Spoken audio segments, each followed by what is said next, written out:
ঈসা দাজ্জাল তো মারা গেল, কিন্তু এখন আমার এমন এক সৃষ্টি জীব বের হবে যে লা ইয়াদান লিআহাদিন মিন ইবাদি, আমার বান্দাদের মধ্যে এমন কোন বান্দা নাই যে তাদের সাথে মুখোমুখিতে পারবে, মোকাবেলা করবে। অতএব তুমি ঈসা যত বড় নবী হোক, আর ইমাম মাহদী যত বড় মুজাহিদ হোক, আর তোমাদের হাতে দাজ্জালের যত বড় ফিতনা পরাজিত হোক, এখন যারা বের হবে এদের সাথে তোমরা পারবে। অতএব তোমরা তুর পাহাড়ে আশ্রয়। তখন ঈসা আলাইহিস সালাম মুমিন মুজাহিদ নিয়ে তুর পাহাড়ে আশ্রয়। এবার বের হবে ইয়াজুজ মাজুজ, যাদের বর্ণনা কিয়ামতের আলামতের একমাত্র আলামত যেটা বর্ণনা করা যাচ্ছে। দাজ্জালের কথা কিন্তু কোরআনে নেই। আরো যেগুলো বললো বিভিন্ন ভয়ঙ্কর যুদ্ধ ফিতনা রোগ, এগুলো কোরআনে নেই। তাহলে একমাত্র আলামত যেটা বর্ণনা করা যাচ্ছে সেটা কি? ইয়াজুজ মাজুজ। যুলকারনাইনের বর্ণনায় সূরাতুল কাহফের মধ্যে আল্লাহ সুবহানাহু ওয়া তাআলা ইয়াজুজ মাজুজের ঘটনা তুলে ধরেছেন। যুলকারনাইনের 3টে সফর, 3টে ব্যতিক্রম। 3টে সফরের একটা সফরে ইয়াজুজ মাজুজ বলছে এদের থেকে আমাদের বাঁচার ব্যবস্থা করেন, প্রাচীর দিয়ে দেন। তখন যুলকারনাইন সেখানে প্রাচীরের ব্যবস্থা করে দেওয়ার বললো আল্লাহ যেদিন চাইবে সেই দিন আসবেন। এখন সেই প্রাচীর আছে না ভেঙে গেছে, বের হয়ে গেছে, না কিয়ামতের পূর্ব মুহূর্তে বের হবে আল্লাহ পাক। কিন্তু হাদিসের ভাষা অনুযায়ী বোঝা যাচ্ছে যে কিয়ামতের পূর্ব মুহূর্তেই তারা বের হবে। সূরা কাহফের সবগুলো ঘটনা আসছে। ইয়াজুজ মাজুজ বের হবে, ঈসা আলাইহিস সালাম তার সঙ্গী সাথী মুমিন মুসলমানদের নিয়ে তুর পাহাড়ে আশ্রয় থাকবে। যখন তুর পাহাড়ে খাবারের সংকট দেখা দিবে, দুর্ভিক্ষ দেখা দিবে, খাবারের কিছু না, অসহায় অবস্থা, করুণ অবস্থা, তখন ঈসা আলাইহিস সালাম তার সঙ্গী সাথীদের নিয়ে আল্লাহর কাছে দোয়া করে কান্নাকাটি করবে, আল্লাহ এই ফিতনা থেকে আমাদের বাঁচাও। তাহলে দেখেন এত বড় নবী হওয়ার পর কি ফিতনায় আল্লাহ তাকে ফেলছে যে তাদের বাঁচার কোনো রাস্তা নাই, কার সাহায্য ছাড়া? আল্লাহ সাহায্য ছাড়া। তাহলে আলটিমেটলি মুমিন মুসলমানদের বাঁচার কোনো রাস্তা নেই, আল্লাহ সাহায্য ছাড়া। এটা ঈসা আলাইহিস সালামেরও বাঁচার রাস্তা নেই, আল্লাহ সাহায্য ছাড়া। মুহাম্মদ সাল্লাল্লাহু আলাইহি ওয়াসাল্লামেরও বাঁচার রাস্তা নেই, আল্লাহ সাহায্য ছাড়া। এই জন্য দুনিয়াবি আসবাবে ভরসা করে ইসলামের বিজয় হয়নি। দুনিয়াবি কারণে বিজয় সম্ভব, আল্লাহর সাহায্যে বিজয় সম্ভব। তোর বিজয় হচ্ছে না কেন? আল্লাহর সাহায্য পর শর্ত পূরণ করি। এই জন্য দুনিয়ার শক্তিতে কম আছে, এই জন্য এটা ভুল কথা। মুসলমানদের কোনোদিন দুনিয়াবি শক্তিতে বিজয় হয়ই হবে না। মুসলমানদের বিজয় হয় আল্লাহর সাহায্য। তো তোমার বিজয় হয় না কেন? তুমি আল্লাহর সাহায্য পর শর্ত পূরণ করবে, আল্লাহর সাহায্য পর যোগ্য হওনি। এটা হলো আসল কারণ।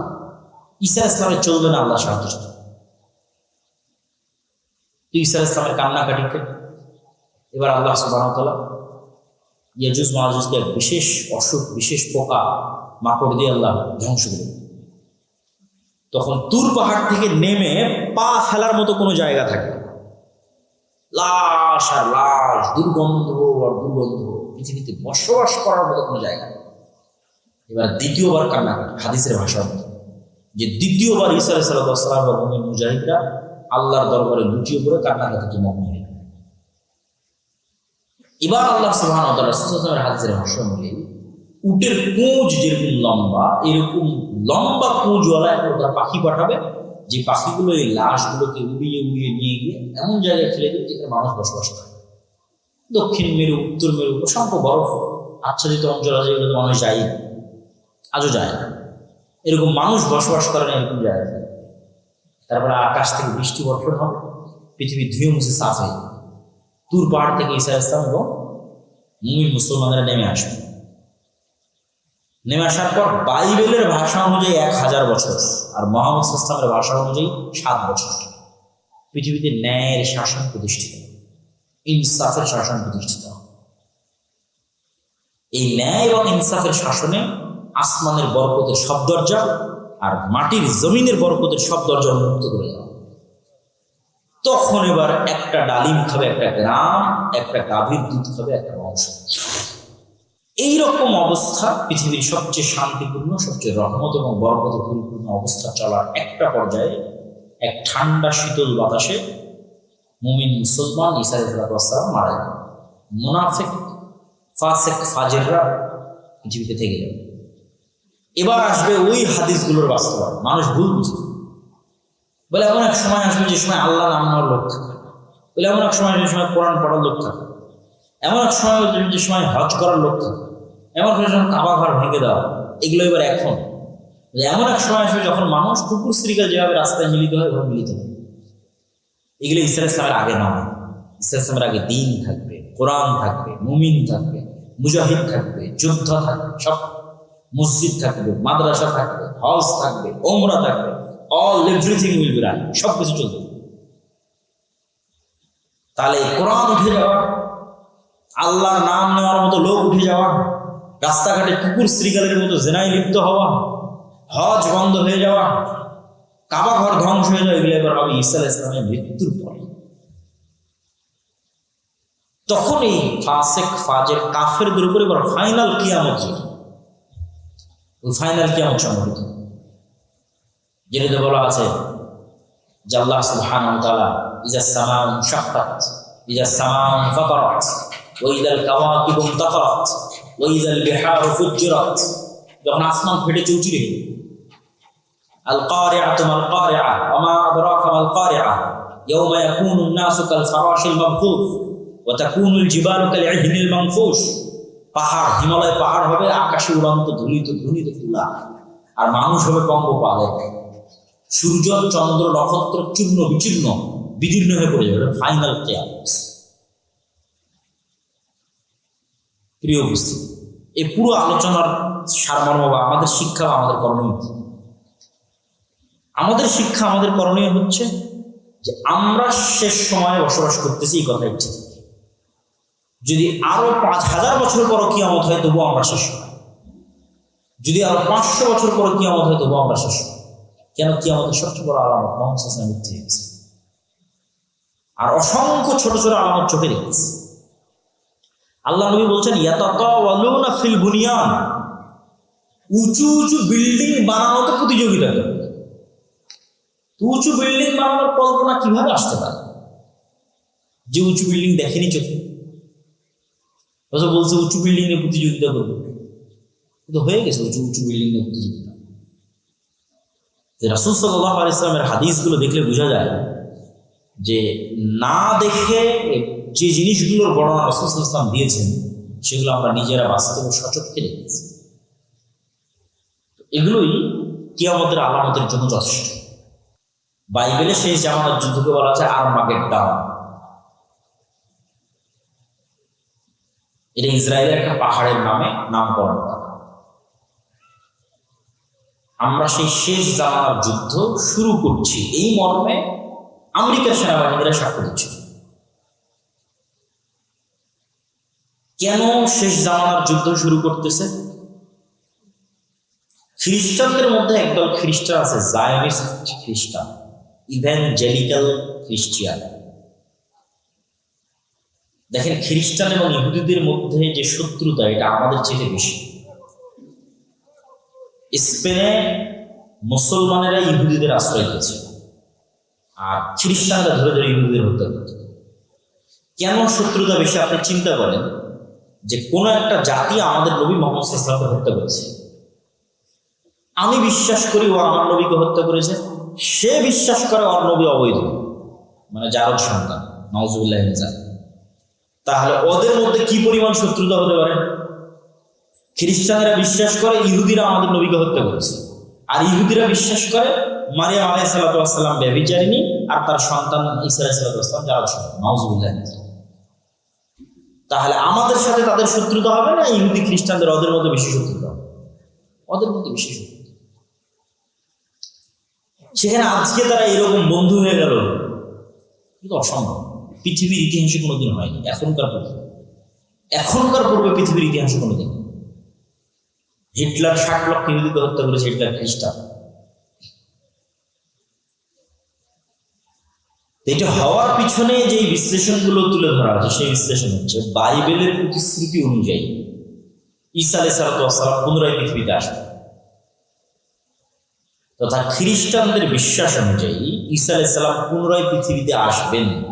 মারা গেছেন কিন্তু আবার আল্লাহ তাকে পাঠাবেন। আর মুসলমানদের বিশ্বাস অনুযায়ী তিনি মারাই যাননি, তাকে জীবিত অবস্থায় উঠানো হয়েছে, তিনি আবার পৃথিবীতে আসবেন। সমস্যা হচ্ছে খ্রিস্টানরা বিশ্বাস করে যে ঈসা আলাইহিস সালাম তখনই পৃথিবীতে আসবেন যখন ইহুদিদের মাসিহা আসবে। আমাদের মাসিহা তখন আসবে যখন ইহুদিদের মাসিহা আসবে। তাহলে মাসিহা সবার, মুসলমানেরাও মাসিহার অপেক্ষায়, মাসিহের অপেক্ষায়, খ্রিস্টানেরাও মাসিহের অপেক্ষায়, ইহুদিরাও মাসিহের অপেক্ষায়। তাহলে ইহুদিদের মাসিহকে, খ্রিস্টানদের মাসিহকে, মুসলমানদের মাসিহকে। মাসিহ মানে বিপদ থেকে উদ্ধারকারী। এই জন্য দাজ্জালের নামও মাসিহ দাজ্জাল, ঈসা আলাইহিস সালামের নামও ঈসা মাসিহ। তাহলে মাসিহ দাজ্জাল, ঈসা মাসিহ, দুইজনই মাসিহ, বিপদ থেকে উদ্ধারকারী। এখন খ্রিস্টানদের দাবি হচ্ছে যতক্ষণ ইহুদিদের মাসিহ না আসছে ততক্ষণ আমাদের মাসিহ আসবে। ইহুদিদের মাসিহ হচ্ছে মাসিহ দাজ্জাল। তাহলে ইহুদিদের মাসিহ, মাসিহ দাজ্জাল যতক্ষণ না আসবে ততক্ষণ খ্রিস্টানদের মাসিহ ঈসা মাসিহ পৃথিবীতে আসবে। এবার তাহলে পরের পয়েন্টে চলে আসে, ইহুদিদের মাসিহ, মাসিহ দাজ্জাল কখন আসবে? খ্রিস্টানদের বিশ্বাস হচ্ছে ততক্ষণ ইহুদিদের মাসিহ, মাসিহ দাজ্জাল আসবে না যতক্ষণ না আমরা ইহুদিদেরকে জেরুজালেমে বসবাসের ব্যবস্থা না করে দিতে হবে। পৃথিবীর সব ইহুদিদেরকে যেই দিন আমরা জেরুজালেমে বসবাসের ব্যবস্থা করে দিতে পারবো, ইহুদিরা যেই দিন মসজিদে আকসা ভেঙ্গে এখানে হাইকালে সুলাইমানির উপর থার্ড টেম্পল তৈরি করবে, সেই দিন মাসিহ দাজ্জাল আসবে। আর যখন মাসিহ দাজ্জাল আসবে তখন আমাদের ঈসা মাসিহ আসবে। অতএব ইহুদিদের সাথে আমাদের শত্রুতা থাকলেও ঈসা আলাইহিস সালামকে পুনরায় পৃথিবীতে নিয়ে আসার জন্য আমাদের ইহুদিদের সহযোগিতা করতে হবে, জেরুজালেমে আমাদের একত্রিত করার জন্য। তাহলে সবার উদ্দেশ্য অতি দ্রুত দাজ্জালকে এবং ঈসা আলাইহিস সালামকে পৃথিবীতে নিয়ে আসা। যারা মোটামুটি ফ্রিল্যান্সিং করেন, পেপ্যালের সহকারী প্রতিষ্ঠাতা পিটার থিয়েল, উনি কিছুদিন পূর্বে ইতালির রাজধানী রোমে দাজ্জালের উপর সিরিজ আলোচনা করেছেন, গোপন রুদ্ধদ্বার বৈঠক। তারা দাজ্জালকে বলে এন্টিক্রাইস্ট, আমরা বলি দাজ্জাল, তারা বলে এন্টিক্রাইস্ট। এবং বর্তমান আমেরিকার যিনি প্রতিরক্ষা মন্ত্রী হেগসেট, প্রতিরক্ষা মন্ত্রণালয়ের নাম চেঞ্জ করে দিয়েছে আমেরিকা, এটার নাম দিয়েছে যুদ্ধ মন্ত্রণালয়, যুদ্ধমন্ত্রী। তাহলে বর্তমান যিনি আমেরিকার যুদ্ধমন্ত্রী, তার আপনারা গুগলে সার্চ দিলে পাবেন, তার বাহুতে কাফের লেখা আছে আরবি, ও নিজে ট্যাটু করেছে। কাফের শব্দটা আরবিতে নিজে ট্যাটু করেছে তার শরীরে। যে কোনো মুসলমান দেখলে তো চমকে যাবে, আরে বাবা, রাসূল সাল্লাল্লাহু আলাইহি ওয়াসাল্লাম বলতো দাজ্জালের কপালে কাফের লেখা থাকে, কিন্তু মানুষ তার শরীরে কাফের লিখে গেছে। তো এখন পৃথিবীতে যে বিষয়গুলো নিয়ে আলোচনা হচ্ছে এবং যে ধরনের পরিবেশ পরিস্থিতি চলতেছে, এগুলো অ্যাবনর্মাল, অস্বাভাবিক।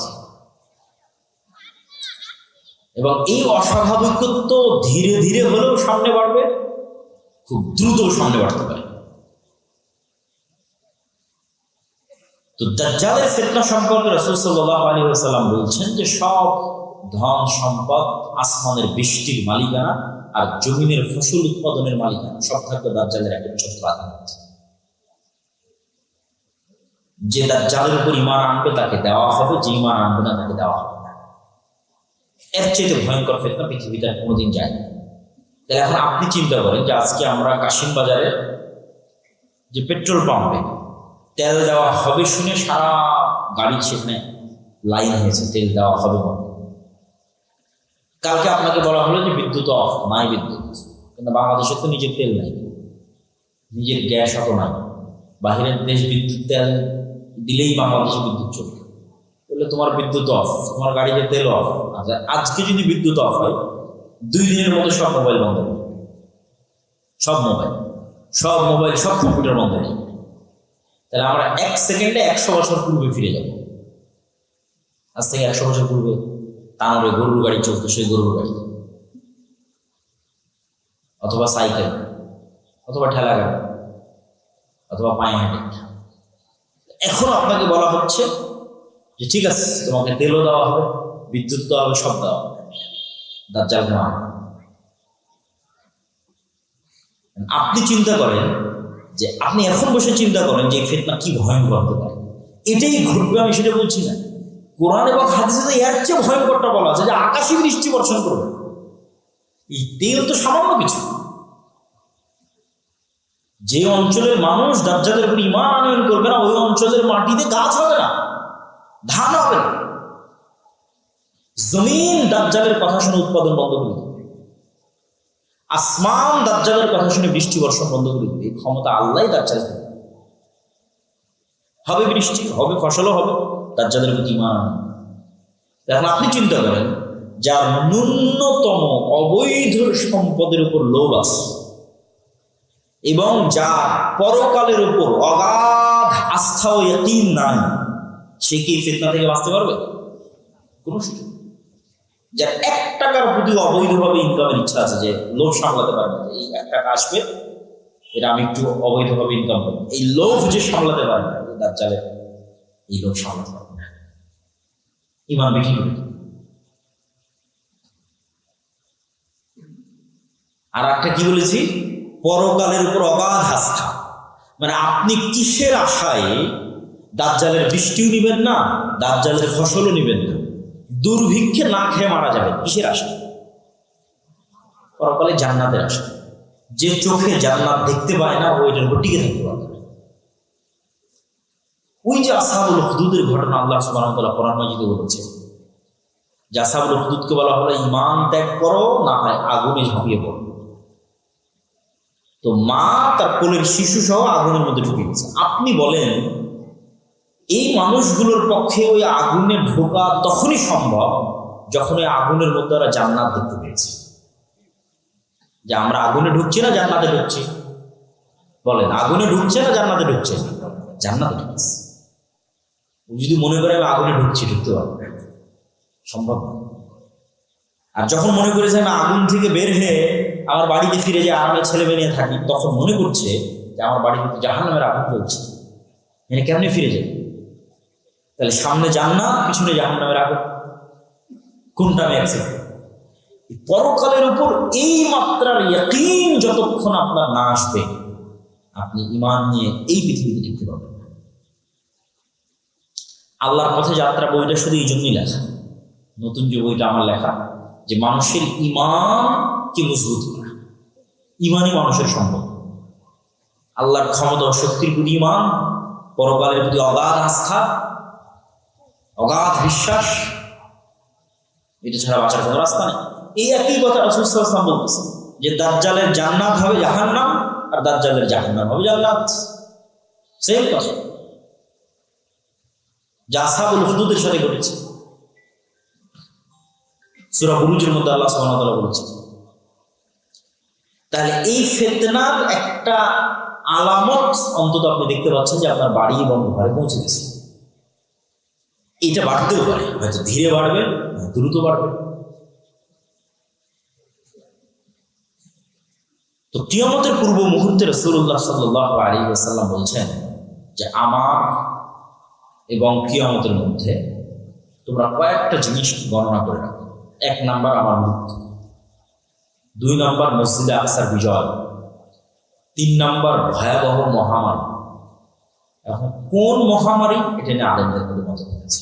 উমর রাদিয়াল্লাহু আনহুর জীবদ্দশায় সিরিয়াতে একটা ভয়ঙ্কর মহামারী হয়েছে। কেউ কেউ বলেছে সেই মহামারী। আমরাও তো কয়েকদিন আগে দেখলাম করোনা মহামারী। আরো ভয়াবহ মহামারী আসতে পারে পৃথিবীতে। তারপর রাসূল সাল্লাল্লাহু আলাইহি ওয়াসাল্লাম বললেন এমন এক ফিতনা, যেই ফিতনা থেকে আরবের কোনো ঘর খালি থাকবে। তো আলেমরা ব্যাখ্যা করেছে এই ফিতনা হচ্ছে মোবাইল, কম্পিউটার, ইন্টারনেটের ফিতনা। তো মোবাইল, কম্পিউটার, ইন্টারনেটের ফিতনা তো সব ঘরে ঢুকেছে, তাহলে আরবের ঘরে ঢুকেছে? দক্ষিণ কোরিয়া, জাপান, আমেরিকা থেকে শুরু করে পৃথিবীর সব ঘরে ঢুকেছে। কিন্তু আল্লাহ নবী তো খাস করেছে এমন ফিতনা যেটা আরবের প্রত্যেক ঘরে, পৃথিবীর প্রত্যেক ঘরে। তো কোরআন এবং হাদিসে বেশিরভাগ জায়গায় ফিতনা মানে মারামারি, গন্ডগোল, হত্যা, এগুলোই উদ্দেশ্য। তাহলে এমন মারামারি, এমন গন্ডগোল, এমন হত্যা এবং রাহাজানি আরব বিশ্বে তৈরি হবে, যে হত্যা, যে গন্ডগোল, যে মারামারিতে আরবের প্রত্যেকটা ঘর ঢুকতে দেবে, বিরত থাকতে পারবে না। মুক্ত থাকতে হবে। আর এক হাদিসে রাসূল সাল্লাল্লাহু আলাইহি ওয়াসাল্লাম বলছেন, ফোরাত নদী থেকে স্বর্ণের পাহাড় বের হবে। এই স্বর্ণের পাহাড় নিয়ে এমন মারামারি হবে যে মারামারিতে পুরো আরব বিশ্বযুক্ত হয়ে যাবে। মানুষের কাছে মনে হয় আরে স্বর্ণের পাহাড় বের হওয়া কি সম্ভব? আচ্ছা আপনি বলেন তো, আজ থেকে 500 বছর আগে মানুষের কি মনে হতো যে মাটির নিচ থেকে তেল বের হওয়া সম্ভব? মনে হতো নাকি? যে তেলে বিদ্যুৎ জ্বলবে এটিকে মানুষ কল্পনা করতো? কখনো কল্পনা করছে। মাটির নিচ থেকে তেল বের হচ্ছে, গ্যাস বের হচ্ছে, বিদ্যুৎ চলতেছে, তো কখন কি বের হয়ে যাবে এটা বলতে পারবে না। অথবা যদি সোনাকে সোনার অর্থেই রাখি তবুও সম্ভব কেন? উদাহরণ দিলাম, যদি সোনাকে মূল্যবান অর্থে ধরি যে মূল্যবান কিছু বের হবে, মূল্যবান দামি বোঝাতে সোনা ব্যবহার করে, অস্বাভাবিক কিছু নয়, স্বাভাবিক। তাহলে এখন অন্তত তেল সোনার চেয়েও দাম, তেলের যে অবস্থা স্বর্ণের চেয়েও দাম। সারা পৃথিবীতে টিকে আছে তেল, সারা পৃথিবী। তাহলে এখন কিসের যুদ্ধ চলবে? জ্বালানি যুদ্ধ, তেলের যুদ্ধ। তেল নিয়ে মারামারি, ভেনেজুয়েলার সাথে মারামারি তেল, ইরানের সাথে মারামারি তেল, আরব বিশ্বের সাথে মারামারি তেল। এই যুদ্ধের সামনে আরো বাড়তে হবে। তো রাসূল সাল্লাল্লাহু আলাইহি ওয়াসাল্লাম আরব বিশ্বের এরকম এক ভয়াবহ ফিতনার কথা বলেছেন, যেই ফিতনায় আরবের প্রত্যেক ঘর যুক্ত। এই সেই ফিতনা না, আরবের প্রত্যেক ঘর ওই ফিতনায় যুক্ত, ওই মারামারি গন্ডগোলে কাটাকাটি সাথে যুক্ত। তারপরে কি? একের পর এক আল্লাহ নবী গণাচ্ছে। এরপরে এই ফিতনার পরে আরবের প্রত্যেক ঘর যেই ফিতনায় যুক্ত হয়ে যাবে, এই ফিতনার পরে হুদনাতুন বাইনাকুম ওয়া বাইনাহুম, তোমাদের সাথে রোমানদের চুক্তি হবে। তো রাসূল সাল্লাল্লাহু আলাইহি ওয়াসাল্লাম যখন রোম শব্দ উচ্চারণ করছেন, তখন রোম হচ্ছে আজকের তুরস্ক। আজকের তুরস্কের রাজধানী ইস্তাম্বুল, যাকে ইংরেজিতে বলে কনস্টান্টিনোপল। সেখানে বাইজেন্টাইন রোমান এম্পায়ার ছিল, অর্থোডক্স খ্রিস্টান, যে অর্থোডক্স খ্রিস্টানরা এখন রাশিয়ায় আছে। আর যদি রোমান মানে সব খ্রিস্টানদের ধরি, তাহলে ইউরোপ আমেরিকার খ্রিস্টান আছে। আল্লাহ সুবহানাহু ওয়া তাআলা ভালো জানে এই হাদিস কিভাবে বাস্তবায়িত, কারা উদ্দেশ্য। তো মুসলমানদের সাথে রোমান খ্রিস্টানদের চুক্তি হবে। চুক্তি হয়ে মুসলমান এবং রোমান খ্রিস্টানেরা তৃতীয় আর এক পক্ষের বিরুদ্ধে যুদ্ধ করবে। এই তৃতীয় পক্ষকে আল্লাহ, এই তৃতীয় পক্ষ ইহুদিরাও হতে পারে, হিন্দুরাও হতে পারে, বৌদ্ধরাও হতে পারে, অথবা রোমান দ্বারা যদি অর্থোডক্স খ্রিস্টান উদ্দেশ্য হয় তাহলে ক্যাথলিক ইউরোপ আমেরিকার খ্রিস্টানরা হতে পারে, অথবা রোমান দ্বারা যদি ইতালির রোম উদ্দেশ্য হয়, যেখান থেকে ইউরোপ উদ্দেশ্য হবে, তাহলে আমেরিকা ইসরায়েল হতে পারে, রাশিয়া হতে পারে। তৃতীয় আর এক পক্ষের বিরুদ্ধে যুদ্ধ।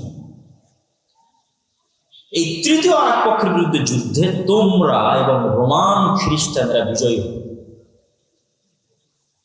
বিজয় হওয়ার পর কেউ একজন ক্রুশকে উঁচিয়ে ধরে বলবে যে এই ক্রুশের কারণে, যে ক্রস চিহ্ন পাদ্রীদের গলায় থাকে, এইটার কারণে আমরা বিজয় হয়েছি।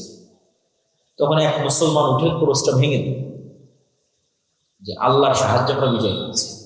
ক্রস ভাঙার কারণে তর্ক বিতর্ক, গন্ডগোল, মারামারি, যুদ্ধ, মুসলমান আর খ্রিস্টান মুখোমুখি, যারা কিছুক্ষণ আগে চুক্তি হয়ে আর তৃতীয় পক্ষের বিরুদ্ধে যুদ্ধ করেছে।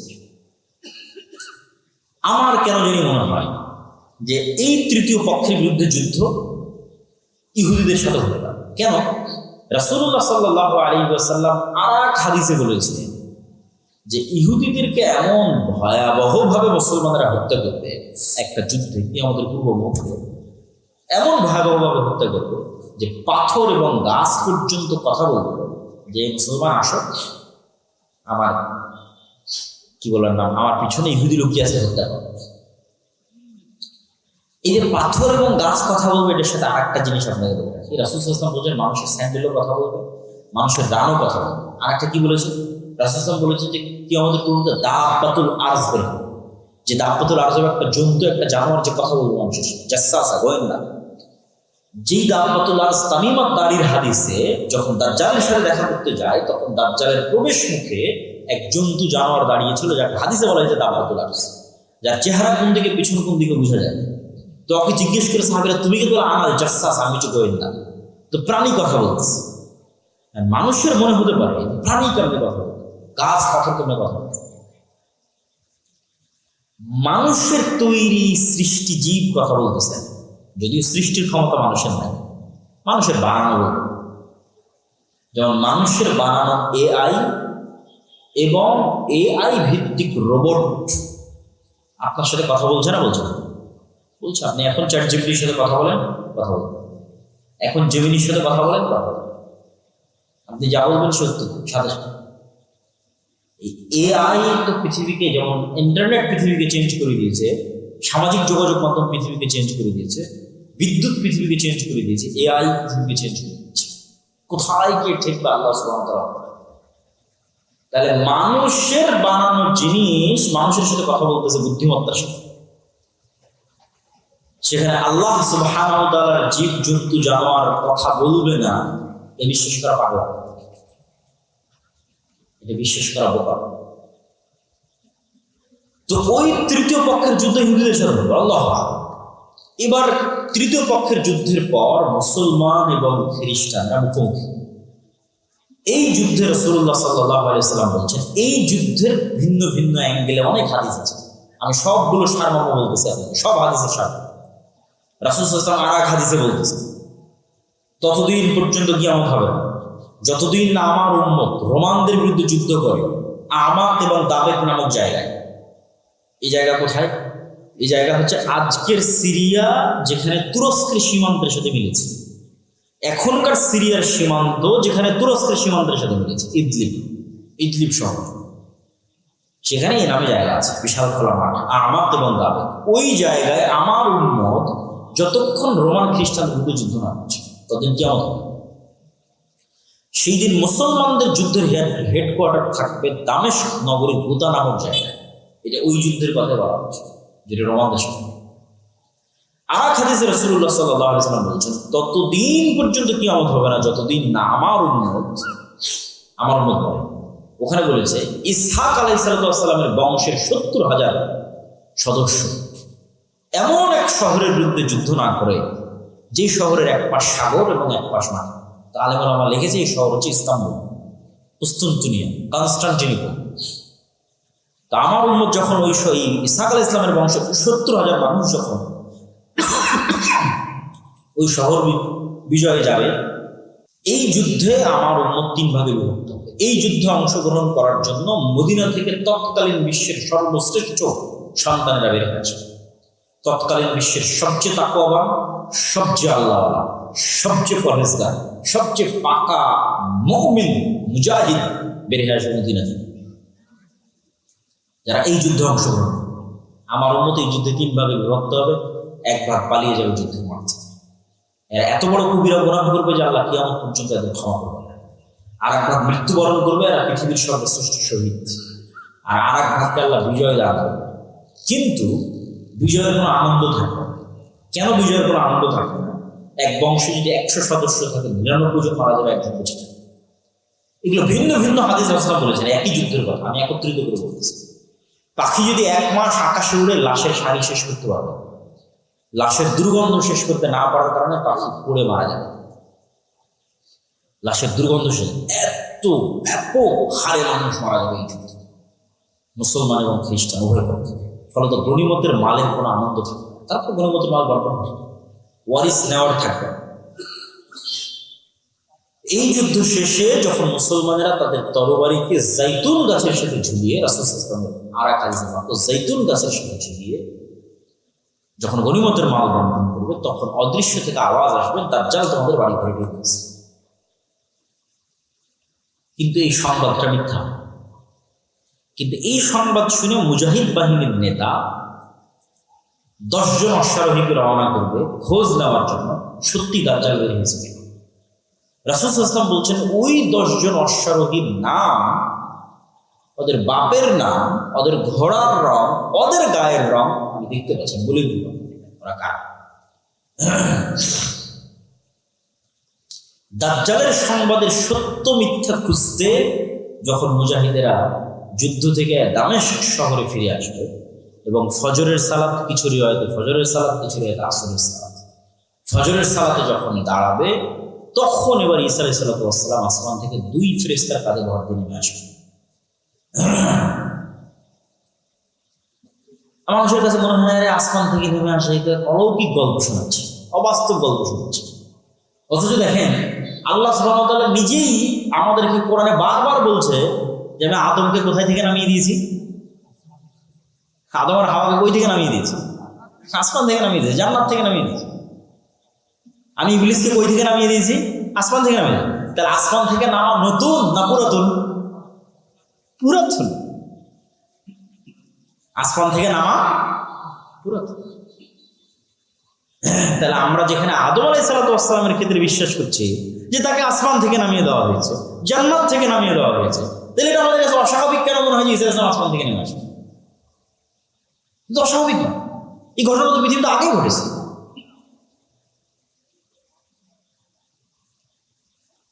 তো ঈসা আলাইহিস সালাম পৃথিবীতে নেমে আসবে, ততদিনে কিন্তু সত্যি সত্যি দাজ্জাল বের হয়ে গেছে। এবার ততদিনে যে সত্যি সত্যি দাজ্জাল বের হয়ে গেছে, দাজ্জাল পৃথিবীতে থাকবে 40 দিন। তার প্রথম দিন হবে 1 বছর, দ্বিতীয় দিন হবে 1 মাস, তৃতীয় দিন হবে 1 সপ্তাহ, বাকি দিন হবে স্বাভাবিক দিন। তাহলে মোট কয় দিন হচ্ছে হিসাব করে? মোট হবে 1 বছর 2 মাস 14 দিন। কতদিন? 1 বছর 2 মাস 14 দিন সে পৃথিবীতে বিচরণ করে। কিন্তু এই জায়গায় সবচেয়ে ভয়াবহ কথাটা বলা হলো যে প্রথম দিন হবে 1 বছর। কেমনে 1 বছর হবে? যদি আমরা আমাদের আধুনিক বিজ্ঞানের আলোকে চিন্তা করি, তাহলে পৃথিবী যেই গতিতে ঘুরতেছে আর সূর্য যেই গতিতে ঘুরতেছে এটার মধ্যে পরিবর্তন লাগবে। এই ঘোরার গতিতে কি লাগবে? পরিবর্তন। সূর্য আর পৃথিবীকে থেমে যেতে অথবা ধীর হতে হবে। আর যদি বলি না এই সিস্টেমের মধ্যে আল্লাহ অলৌকিকভাবে ঘটান, আল্লাহ সুবহানাহু ওয়া তাআলা রাসূল সাল্লাল্লাহু আলাইহি ওয়াসাল্লামকে জিজ্ঞেস করলেন আল্লাহ নবী দাজ্জালের গতি কেমন হবে? বলেন কাগাইসিন ইস্তাদবারাতহু রিহ, মেঘমালার যেমন গতি, আকাশে উড়ন্ত মেঘমালার যেমন গতি তেমন। তখন মানুষেরা মনে করে যে আরে দাজ্জাল মনে হয় তাহলে বিমানে উড়বে, মানুষ নয়। আমার প্রশ্ন হচ্ছে মানুষের বানানো বিমান যদি আকাশে উঠতে পারে, তো আল্লাহ সুবহানাহু ওয়া তাআলার সৃষ্টি নিজে কেন উঠতে পারবে না আকাশে? স্বাভাবিক কি? আল্লাহর আর এক সৃষ্টি পাখি উঠতেছে না? হতে পারে, বিমানও সফর করতে পারে। কিন্তু এই শুধু দূরবর্তী ব্যাখ্যা, রিয়াল সম্ভাবনাও আছে সেটা বুঝছি যে দাজ্জাল নিজেই মেঘের গতিতে চলবে, এটার সম্ভাবনা আছে কোনো কিছুর সাহায্য ছাড়াই। আর দাজ্জালের সাথে যেটা লম্বা ঘটনা তামিমাত দারির, ওই লম্বা ঘটনায় দাজ্জাল 4টা প্রশ্ন করেছে তামিমাত দারির, যেটাতে দাজ্জালের সাথে তামিমাত দারির সাক্ষাৎ। এটাও আমাদের জন্য একটা প্রমাণ বহন করে যে দাজ্জালের সাথে সাক্ষাৎ সম্ভব। দাজ্জালের সাথে সাক্ষাৎ সম্ভব। তামিমাত দারির যদি দাজ্জালের সাথে সাক্ষাৎ সম্ভব, তো আজকের পৃথিবীর যে কোনো মানুষের দাজ্জালের সাথে সাক্ষাৎ সম্ভব, তার প্রকাশের পূর্বেই, মানে সে পৃথিবীতে আগমনের পূর্বেই। সুতরাং এখনো যে কেউ দাজ্জালের সাথে যোগাযোগ করছে না, দাজ্জালের সাথে দেখা করছে না, সাক্ষাৎ করছে না, এটা সম্পূর্ণরূপে উড়িয়ে দেওয়া যায়। কেননা তামিমাত দারি দাজ্জালের সাথে সাক্ষাৎ করেছে। তা আপনি বলবেন এখনকার আধুনিক স্যাটেলাইট, এই স্যাটেলাইটের মধ্যে পৃথিবীর এমন কোনো দ্বীপ নাই, এমন কোনো জায়গা নেই যেটা মানুষ জানে। তো অ্যাপস্টিন ফাইল প্রকাশের আগে কে জানতো যে অ্যাপস্টিনের এরকম একটা দ্বীপ আছে যে দ্বীপে মার্ক জুকারবার্গও যায়, পৃথিবীর সব ধনকুবেররা যায়, আর সেখানে এইভাবে নারী সাপ্লাই হয়, ছোট ছোট শিশু বাচ্চা সাপ্লাই হয়, আবার তাদেরকে এভাবে ধর্ষণ করা। স্যাটেলাইটের চিকিৎসা কে জানতো? যার স্যাটেলাইট আছে যদি জানতে না দেয় আপনাকে, স্যাটেলাইট তো আমার নাই, কার আছে? যারা আজকের পৃথিবীর ক্ষমতা নিয়ন্ত্রণ করতেছে। ও যদি আমাদের জানতে না যায়, আমাদের বাপেরও ক্ষমতা নেই জানার যে কোথায় কি হচ্ছে, সম্ভব না। আর যদি মেনে নেই যে না আসলে এই পৃথিবী, যেই পৃথিবী আমরা এখন চোখে দেখছি, এই পৃথিবীতে দাজ্জাল নাই। তো বিজ্ঞান বলতেছে যে মানুষ 3D ডাইমেনশনে দেখে। এই পৃথিবীতে এমন প্রাণীর বসবাস সম্ভব যে 3 ডাইমেনশনের উপরে 4th dimension, 5th dimension, 6th dimension, 7th ডাইমেনশনে বসবাস করে, এই পৃথিবীতে আছে কিন্তু মানুষ দেখতে পায় না। যেমন জিন আছে দেখতে পাচ্ছে না, ফেরেশতা আছে দেখতে পাচ্ছে না, এরা অন্য ডাইমেনশনে বসবাস করছে।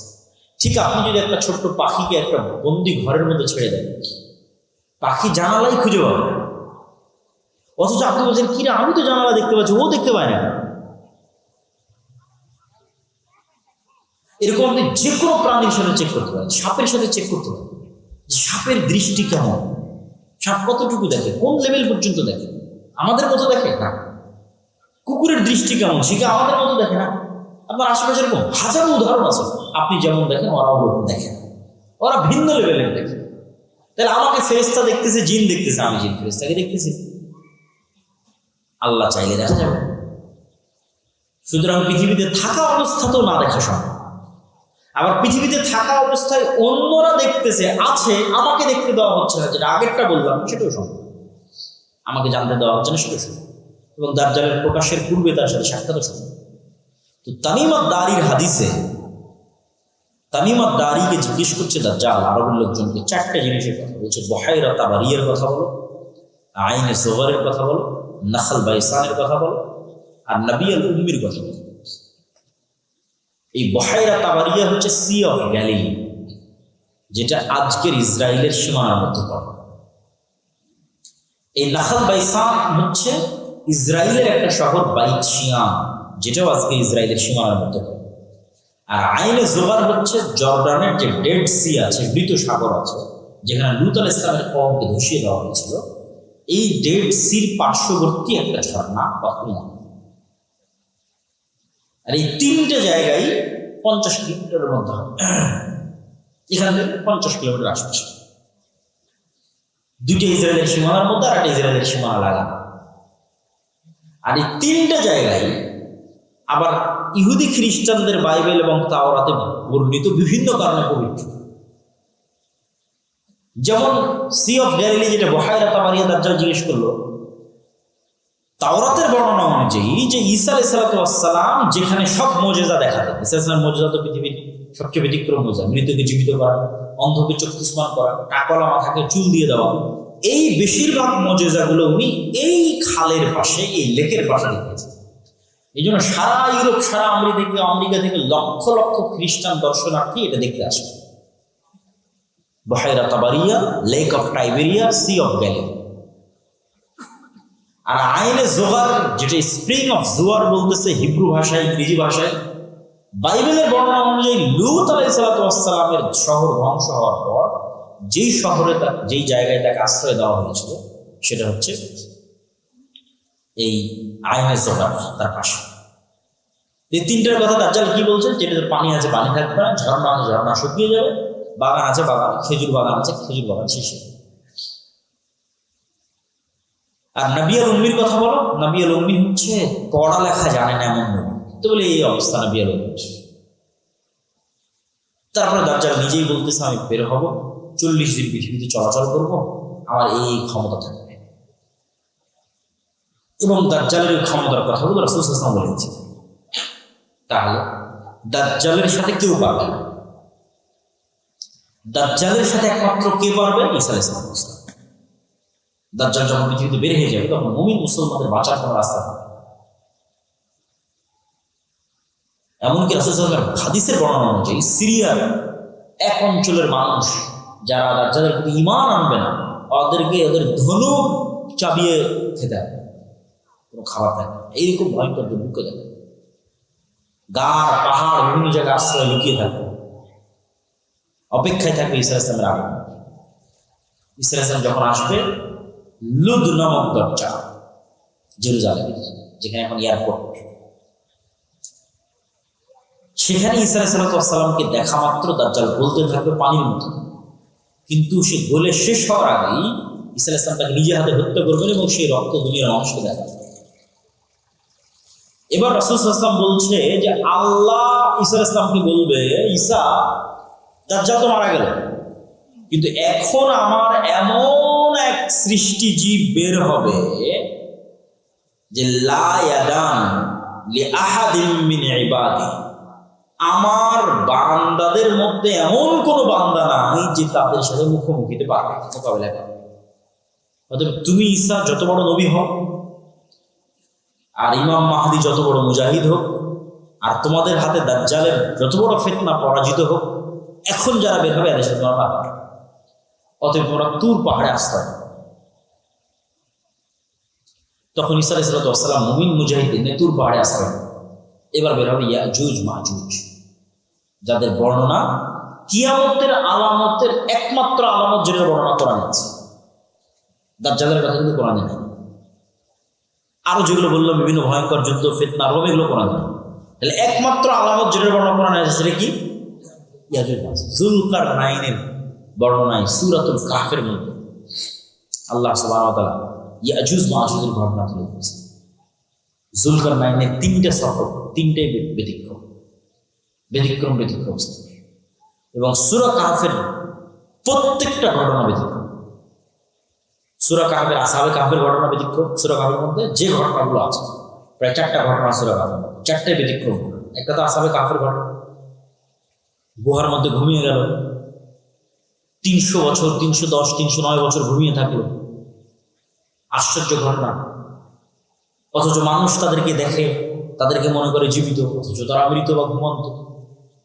তারপরে সূর্যের উদয়ের কথা এমন ভাবে বলা আছে ওই আয়াতে, মিলানোই কঠিন যদি অনুবাদ করে। 2 নম্বর ব্যতিক্রম ঘটনা কি বলা আছে? মুসা আলাইহিস সালাম আর খিজির আলাইহিস সালামের ঘটনা, তার এক আশ্চর্য ঘটনা। মাছ, শুকনা মাছ, রান্না করা মাছ নিয়ে গেছে, সেই মাছ যেখানে জীবিত হয়ে বের হয়ে গেছে, সেখানে খিজির আলাইহিস সালাম বেঁচে আছে না মারা গেছে, আর তার সাথে কারো দেখা হচ্ছে কিনা, কই থেকে আসলে খিজির আলাইহিস সালাম, কই থাকে, এই আর এক আশ্চর্য। 3 নম্বর আশ্চর্য ঘটনা যুলকারনাইন। যুলকারনাইন 3টা সফর দিল, 3টে সফরের একটা সফরে ইয়াজুজ মাজুজ। বলছে এদের থেকে আমাদের বাঁচার ব্যবস্থা করেন, প্রাচীর দিয়ে দেন। তখন যুলকারনাইন সেখানে প্রাচীরের ব্যবস্থা করে দেওয়ার বললো আল্লাহ যেদিন চাইবে সেদিন আর বের হবে। এখন সেই প্রাচীর আছে না ভেঙে গেছে, বের হয়ে গেছে, না কিয়ামতের পূর্ব মুহূর্তে বের হবে, আল্লাহ পাক। কিন্তু হাদিসের ভাষা অনুযায়ী বোঝা যাচ্ছে যে কিয়ামতের পূর্ব মুহূর্তেই তারা বের হবে। সূরা কাহফের সবগুলো ঘটনা আসছে। ইয়াজুজ মাজুজ বের হবে, ঈসা আলাইহিস সালাম তার সঙ্গী সাথী মুমিন মুসলমানদের নিয়ে তুর পাহাড়ে আশ্রয় থাকবে। যখন তুর পাহাড়ে খাবারের সংকট দেখা দিবে, দুর্ভিক্ষ দেখা দিবে, খাবারের কিছু না, অসহায় অবস্থা, করুণ অবস্থা, তখন ঈসা আলাইহিস সালাম তার সঙ্গী সাথীদের নিয়ে আল্লাহর কাছে দোয়া করে কান্নাকাটি করবে, আল্লাহ এই ফিতনা থেকে আমাদের বাঁচাও। তাহলে দেখেন এত বড় নবী হওয়ার পর কি ফিতনায় আল্লাহ তাকে ফেলছে যে তাদের বাঁচার কোনো রাস্তা নাই, কার সাহায্য ছাড়া? আল্লাহ সাহায্য ছাড়া। তাহলে আলটিমেটলি মুমিন মুসলমানদের বাঁচার কোনো রাস্তা নেই আল্লাহ সাহায্য ছাড়া। ঈসা আলাইহিস সালামেরও বাঁচার রাস্তা নেই আল্লাহ সাহায্য ছাড়া, মুহাম্মদ সাল্লাল্লাহু আলাইহি ওয়াসাল্লামেরও বাঁচার রাস্তা নেই আল্লাহ সাহায্য ছাড়া। এই জন্য দুনিয়াবি আসবাবে ভরসা করে ইসলামের বিজয় হয়নি। দুনিয়াবি কারণে বিজয় সম্ভব, আল্লাহর সাহায্যে বিজয় সম্ভব। তোর বিজয় হচ্ছে না কেন? আল্লাহর সাহায্য কর, শর্ত পূরণ করি। এই জন্য দুনিয়ার শক্তিতে কম আছে, এই জন্য এটা ভুল কথা। মুসলমানদের কোনোদিন দুনিয়াবি শক্তিতে বিজয় হয়ই হবে না। মুসলমানদের বিজয় হয় আল্লাহর সাহায্য। তো তোমার বিজয় হয় না কেন? তুমি আল্লাহর সাহায্য কর, শর্ত পূরণ করবে, আল্লাহর সাহায্য কর, যোগ্য হওনি। এটা হলো আসল কারণ। ঈসা ইসলামের চলবে না আল্লাহর সাহায্য ছাড়া। ঈসা ইসলামের কান্নাকাটিকে এবার আল্লাহ সুবহানাহু ওয়া তাআলা ইয়াজুজ মাজুজকে এক বিশেষ অসুখ, বিশেষ পোকা মাকড় দিয়ে আল্লাহ ধ্বংস দিলেন। তখন তুর পাহাড় থেকে নেমে পা ফেলার মতো কোনো জায়গা থাকে, লাশ আর লাশ, দুর্গন্ধ আর দুর্গন্ধ, পৃথিবীতে বসবাস করার মতো কোনো জায়গা। এবার দ্বিতীয়বার কান্নাকাটি, হাদিসের ভাষা যে দ্বিতীয়বার ঈসা আলাইহিস সালাম এবং মুমিন মুজাহিদরা আল্লাহর দরবারে লুটিয়ে পড়ে কান্নাকাটিতে মগ্ন হয়ে গেল। এবার আল্লাহ সুবহানাহু ওয়া তাআলা রাসূলের হাদিসের ভাষ্য অনুযায়ী উটের পুঁজ যেরকম লম্বা, এরকম লম্বা পুঁজওয়ালা একটা পাখি পাঠাবে, যে পাখিগুলো এই লাশগুলোকে উড়িয়ে উড়িয়ে নিয়ে গিয়ে এমন জায়গায় ফেলে দেবে যেখানে মানুষ বসবাস করে। দক্ষিণ মেরু, উত্তর মেরু, অসংখ্য বরফ আচ্ছাদিত অঞ্চল আছে, এগুলো মানুষ যায়, আজও যায় না। এরকম মানুষ বসবাস করে না এরকম জায়গায়। তারপরে আকাশ থেকে বৃষ্টি বর্ষণ হবে, পৃথিবী ধুয়ে মুছে সাফ হয়ে যাবে। তুর পাহাড় থেকে ঈসা আলাইহিস সালাম এবং মুমিন মুসলমানরা নেমে আসবে। নেমে আসার পর বাইবেলের ভাষা অনুযায়ী 1000 বছর, আর মুহাম্মদ সাল্লাল্লাহু আলাইহি ওয়াসাল্লামের ভাষা অনুযায়ী 7 বছর পৃথিবীতে ন্যায়ের শাসন প্রতিষ্ঠিত, ইনসাফের শাসন প্রতিষ্ঠিত। এই ন্যায় এবং ইনসাফের শাসনে আসমানের বরকতের সব দরজা আর মাটির জমিনের বরকতের সব দরজা উন্মুক্ত করে দেওয়া। তখন এবার একটা ডালিম খাবে একটা গ্রাম, একটা গাভীর দুধ খাবে একটা বংশ। এইরকম অবস্থা পৃথিবীর সবচেয়ে শান্তিপূর্ণ, সবচেয়ে রহমত এবং বরকতে পরিপূর্ণ অবস্থা চলার একটা পর্যায়ে এক ঠান্ডা শীতল বাতাসে মুমিন মুসলমান ঈসা আলাইহিস সালাম মারা যাবে। মুনাফিক ফাসিক ফাজিররা পৃথিবীতে থেকে যাবে। এবার আসবে ওই হাদিসগুলোর বাস্তবায়ন। মানুষ ভুল বুঝে বলে এমন এক সময় আসবে যে সময় আল্লাহ নাম নেওয়ার লোক থাকে, বলে এমন এক সময় যে সময় কোরআন পড়ার লোক থাকে, এমন এক সময় যে সময় হজ করার লোক থাকে, এমন এক সময় কাবা ঘর ভেঙে দেওয়া। এগুলো এবার এখন এমন এক সময় আসবে যখন মানুষ কুকুর শ্রীকা যেভাবে রাস্তায় মিলিত হয় ওভাবে মিলিত হয়। এগুলো ঈসা আলাইহিস সালামের আগে নয়। ঈসা আলাইহিস সালামের আগে দ্বীন থাকবে, কোরআন থাকবে, মুমিন থাকবে, মুজাহিদ থাকবে, যোদ্ধা থাকবে, সব মসজিদ থাকবে, মাদ্রাসা থাকবে, হজ থাকবে, ওমরা থাকবে, all everything will be right, সব কিছু চলবে।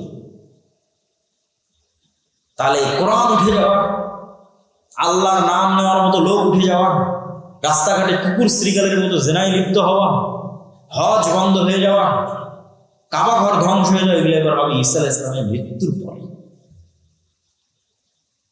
তখন এই ফাসিক ফাজির কাফেরদের উপরে এবার ফাইনাল কিয়ামত, ওই ফাইনাল কিয়ামত সংঘটিত, যেটাতে বলা আছে যে আল্লাহ সুবহানাহু ওয়া তাআলা ইযাস সামাউ শাক্কাত, ইযাস সামাউ ফাতারাত, ওয়া ইযাল কাওয়াকিবু ইনতাফারাত, ওয়া ইযাল বিহারু ফুজ্জিরাত, যখন আসমান ফেটে চৌচিরে গেল।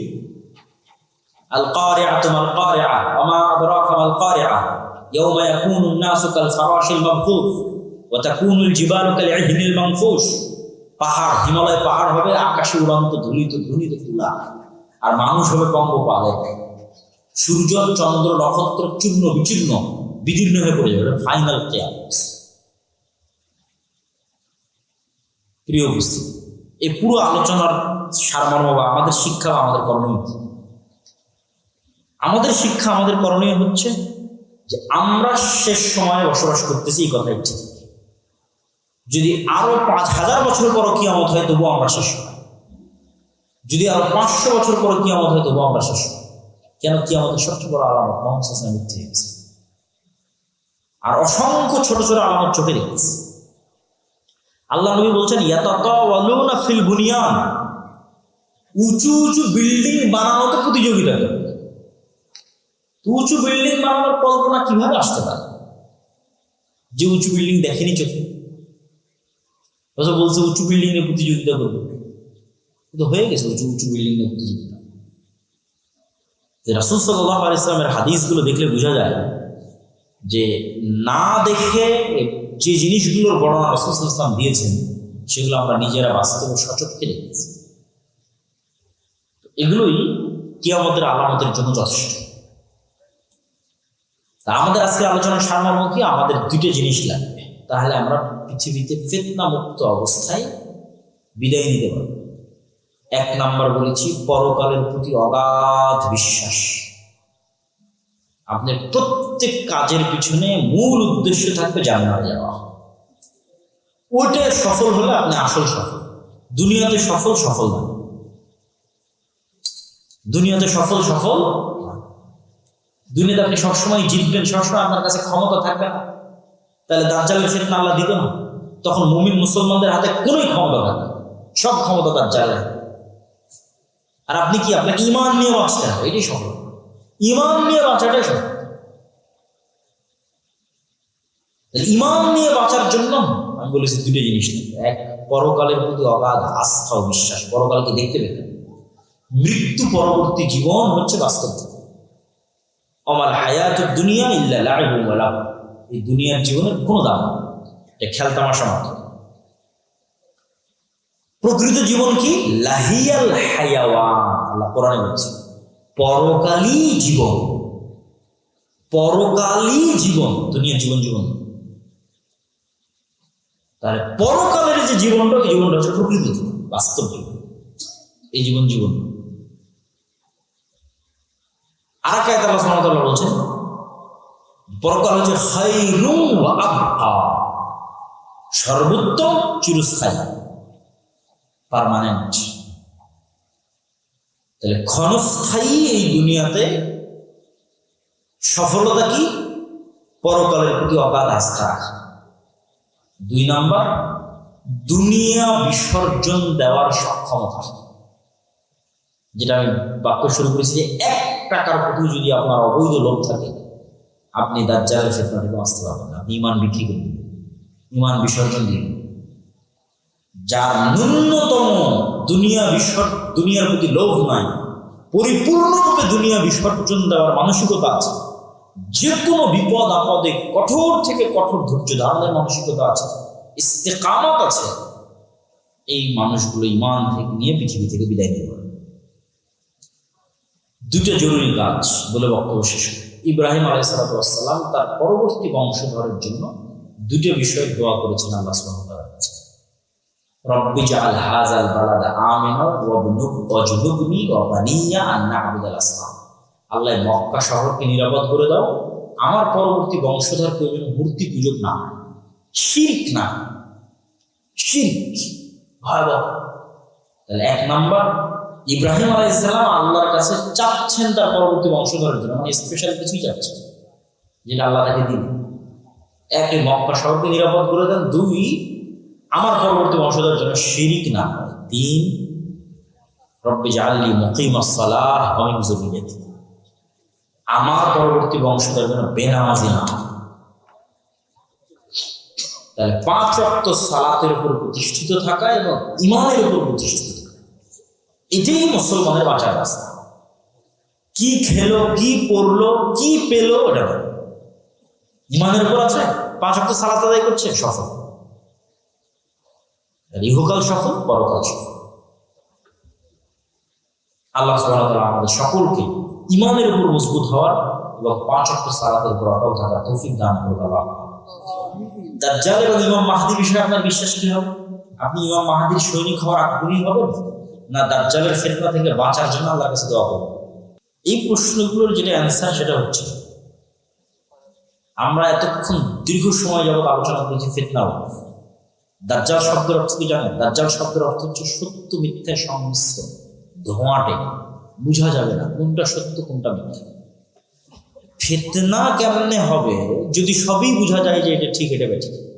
যদি সবই বোঝা যায় যে এই হকের উপর আছে বেঠিক, তাহলে ফিতনা কেমন? তাহলে ফিতনা না। ফিতনা তখনই যখন আমি বুঝতে পারি না কে হকের উপর আছে, কে বাতিলের উপর আছে, তখনই ফিতনা। তো আমরা ফিতনার যুগে বসবাস করছি। আমার এবং আপনার কাজ কি? আপনি মনে করে নেন যে মোবাইলও নাই, ইন্টারনেটও নাই, তেলও নাই, কিচ্ছু নাই, আপনি 100 বছর আগে চলে গেছেন। তাহলে আপনার কাজ কি? আপনার কাজ হচ্ছে ঈমান নিয়ে 5 ওয়াক্ত সালাত নিয়ে দুনিয়া থেকে বিদায় নেন। আপনি কেন লাফিয়ে ফিতনার মধ্যে পড়তে যাবেন? বরং ফিতনা থেকে বাঁচার দোয়া করবেন। আপনি আপনার নিজের আমলের প্রতি ফোকাস দিবেন, নিজের ঈমান এবং নিজের সালাতের প্রতি ফোকাস দিবেন। কে কি করলো, কে কার পক্ষে গেল, কে কার বিরুদ্ধে গেল, আমাকে কার পক্ষে দাঁড়াতে হবে, এগুলো শুধু গুনাহই বাড়াবে। এগুলো আমাদেরকে আরো বেশি ফিতনার সাথে যুক্ত, কানেক্টেড।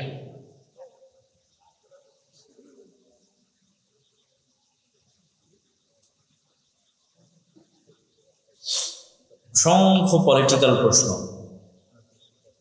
বাংলাদেশে ইসলামী শাসন, বাংলাদেশের বিভিন্ন ইসলামী দল, ইসলামী সংগঠন, অসংখ্য। এই প্রশ্নগুলোর দ্বারা যেটা জানতে চাওয়া হচ্ছে সেটা হচ্ছে ইসলামী শাসন ব্যবস্থার বিপ্লব বা রাষ্ট্রীয় ইসলাম প্রতিষ্ঠা। মূল উদ্দেশ্যে আমার কোনো দ্বিমত নাই, আর যার দ্বিমত থাকবে সে তো মুমিন হবে না। মূল উদ্দেশ্যটা কি? সেটা যে ইসলামের সামগ্রিক বিজয়, ইসলামের সার্বজনীন বিজয়। আমিও চাই, আপনিও চান, প্রত্যেক মুসলমান চায় ইসলামের সার্বজনীন বিজয়, সামগ্রিক বিজয়। পথ পদ্ধতির ধরন নিয়ে মতভেদ, মত পার্থক্য থাকতেই পারে, এই মতভেদ, এই মতপার্থক্যের কারণে সম্পর্ক নষ্ট এবং রেষারেষি এবং ভ্রাতৃত্ব নষ্ট, সেটা করে। অবশ্যই এই মত এবং পথেরগুলোর মধ্যে একটা অবশ্যই বেশি সঠিক হবে, আর একটা অবশ্যই কিছু না কিছু ভুল পথ হবে, কথাই ঠিক। আমার কাছে মনে হয়েছে, আমার ব্যক্তিগত চিন্তায়, যত ইসলামী দল, ইসলামী সংগঠন, যত রাজনৈতিক অনুষ্ঠান, যত রাজনৈতিক সম্মেলন, যত কিছুতে অংশগ্রহণ করেছি জাতীয় পর্যায়ে, সেগুলো কাছ থেকে দেখে আমার মনে হয়েছে আজকের বক্তব্যের উপর যে আলোচনা করলাম, যে ঈমান বিল গায়বে ইয়াকিন, যেটা গত 1 বছর আলোচনা করেছি জালসা মৌসুমে, এবং যেটার উপর বই লিখেছে আল্লাহর পথে যাত্রা, আমার কাছে মনে হয়েছে মুসলমানদের ওইটাতেই ঘাটতি। সকল মুসলমানের ব্রেনে ঢুকে গেছে, আলেম ওলামা থেকে শুরু করে মুসলিম সব ব্রেনে ঢুকে গেছে যে দুনিয়ার রাস্তায় একমাত্র রাস্তা যেদের দিয়ে আমরা বিজয়ী হতে পারব। অতএব দুনিয়ার রাস্তায় যদি আমি না যাই তাহলে আমি বিজয়ী হচ্ছি না। অবশ্যই হিকমত দিয়ে চিন্তা চেতনা করে সিদ্ধান্ত গ্রহণ করতে হবে, যুগোপযোগী সিদ্ধান্ত গ্রহণ করতে হবে, এগুলো সব কথা ঠিক, কিন্তু এই বিশ্বাসটা ভুল। এই বিশ্বাসটা ভুল যে দুনিয়ার রাস্তায় একমাত্র রাস্তা। আপনাকে পূর্বে নিশ্চিত করতে হবে, মানে দুনিয়ার রাস্তার আগে নিশ্চিত করতে হবে আপনি কি আল্লাহ সাহায্য পাচ্ছেন না পাচ্ছেন না, এইটাকে নিশ্চিত করতে হবে। মুহাম্মদ সাল্লাল্লাহু আলাইহি ওয়াসাল্লামেরও বিজয় সম্ভব হয়নি কার সাহায্য ছাড়া? আল্লাহ। এটার উপর বিস্তারিত লম্বা আলোচনা আছে, যে বদরের যুদ্ধের আগের রাতে উনি লম্বা কান্নাকাটি করতেছে, কান্নাকাটি দেখে এবং হাত উঁচু করতে করতে করতে করতে করতে করতে এমন হাত উঁচু করেছে যে গায়ের চাদর খুলে পড়ে গেছে। তখন আবু বকর রাদিয়াল্লাহু তাআলা সে জিজ্ঞেস করছে, আপনি তো নবী, এত দোয়ার কি আছে, এত কান্নাকাটির কি আছে আল্লাহ সুবহানাহু ওয়া তাআলার কাছে? এখান থেকে শিক্ষা কি? এখান থেকে শিক্ষা হচ্ছে, তিনি নবী হওয়ার পরও তিনি খুব ভালোভাবে জানেন যে আল্লাহর সাহায্য ছাড়া এটা ইম্পসিবল যে আমি মুহাম্মদ বিজয় অর্জন, আমাদের চেয়ে ভালোভাবে জানেন। তাহলে উনি আগে বদরের যুদ্ধের আগের রাতে দোয়া করে কি নিশ্চিত করতে চাচ্ছে বলেন তো? কি নিশ্চিত করতে চাচ্ছে? ওটাই আমাদের নাই। দুনিয়াবি অনেক শক্তিশালী, এটাই নাই, আল্লাহর সাহায্য নেই। আর মুহাম্মদ সাল্লাল্লাহু আলাইহি ওয়াসাল্লাম ওটাকে নিশ্চিত করেছে, এবং এরকম অসংখ্য যুদ্ধের বিবরণ এবং ঘটনার বিবরণ দিয়ে আমার বিস্তারিত বক্তব্য তুলে ধরেছি যে প্রথম শর্ত আল্লাহর সাহায্য নিশ্চিত। নিজেরা নিজেদের জামার বোতামের কলার খুলে একটু গলার দিকে, একটু বগলের দিকে চেয়ে দেখি যে আমি আল্লাহ সাহায্য করবো কিনা। আমার মনে হয়নি যে আমরা আল্লাহ সাহায্য করবো।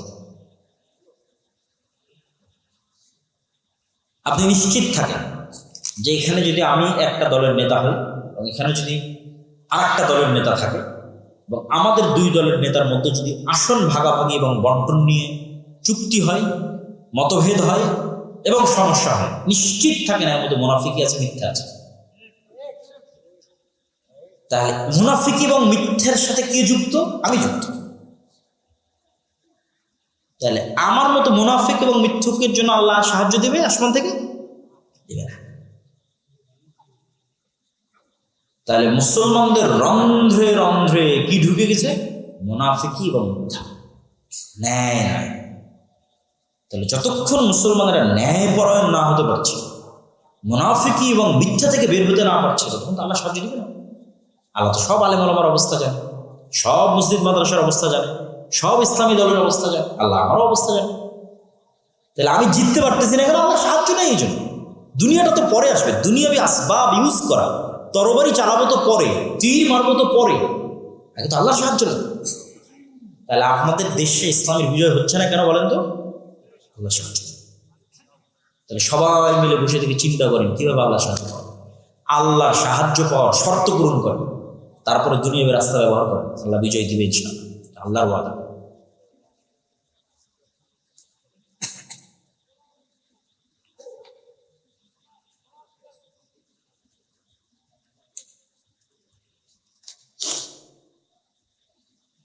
কোনো প্রতিষ্ঠান যদি জুলুম করে বা কোনো ব্যক্তি বা কোনো সরকার যদি জুলুম করে, যেই জুলুম করুন, উনি জিজ্ঞেস করেছে যে এ বিষয়ে কথা বলা যাবে কি।